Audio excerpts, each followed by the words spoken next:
Hello, this is Viva Cunliffe with part 2 of my discussion of some concerns around the installation of alkali earth metals into cloud systems. For the benefit of anybody that had any difficulty visualizing the standing charge that occurs around a cloud, I've re-diagrammed it here so that you can see how the charges communicate, and that there's like a south and a north pole magnetic charge distribution across the cloud. The underside is relatively negative, and the sun delivers positive energy from the top side. In the center you have the actual material of the cloud, where it's canceling charges and nucleating inside the cloud. So we have here basically a natural standing kind of system, and then we take one of our artificial components, and it delivers a negatively charged oxide ion into the matter of the cloud, which is now going to have the oxide ion steal from water in a catalytic and cascading runaway mechanism. And the way I'd like to describe this is simply you have an O-2, and then you have a water written this way, and it just keeps going on and on and on. And you keep forming OH and stealing a hydrogen from water, and it goes very rapidly off of one oxide ion.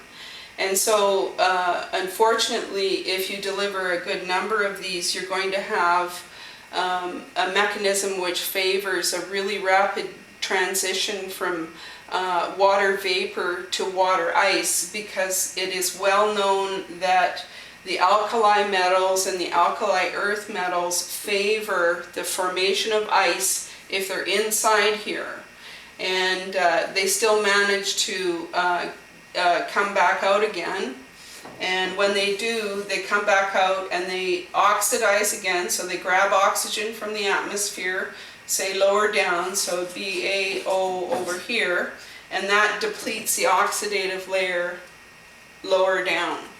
So this is not helpful lower down at ground where we're living. So I just wanted to describe that to you. And the speed of this reaction over here is to the order of 0.90 of a second. So it's very fast. It's logarithmically fast. So you can end up with really large hail balls.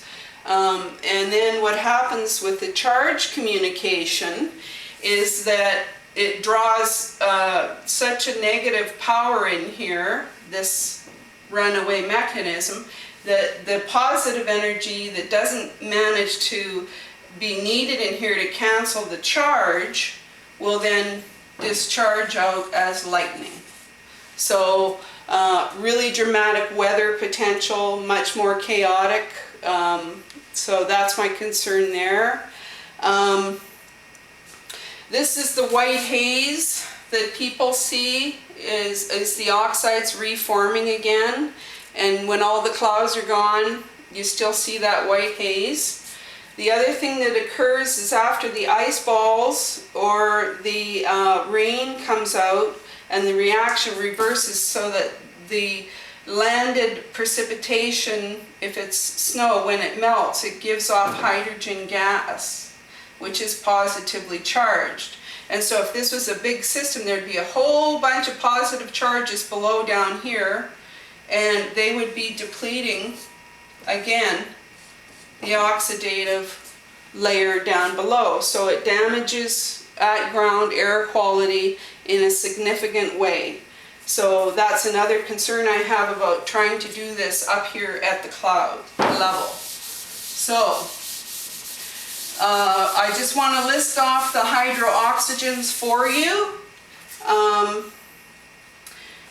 So we have the hydroxyl radical, that's the naturally occurring one. We have the hydroperoxyl anion, so it's negatively charged there. We have the negatively charged oxide, and it will also have a charge of -1 as well. And there's also a ground state, which is just very neutral. And then also we have H2O2, hydrogen peroxide.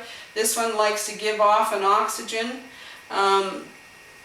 and that oxygen is one of the lower excited states of this singular. It's not a potent oxide ion. And then the other part of the system naturally has to be water. And water has a dipole moment, and these are all polar, which means they have magnetic moments. So,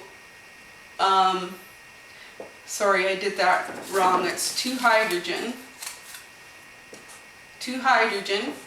So they would be positive wherever they are, and then this negative, so there's a magnetic moment, so it's sort of got a polar moment like that, and each one of them has that kind of activity. So polar compounds are considered to be less predictable in chemistry, and that's why I think the chaotic effect and the catalytic runaway mechanism is a real concern.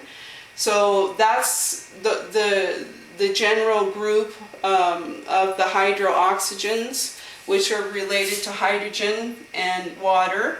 So I think that's basically the additional background I wanted to provide to you that I have based on my research. Thank you.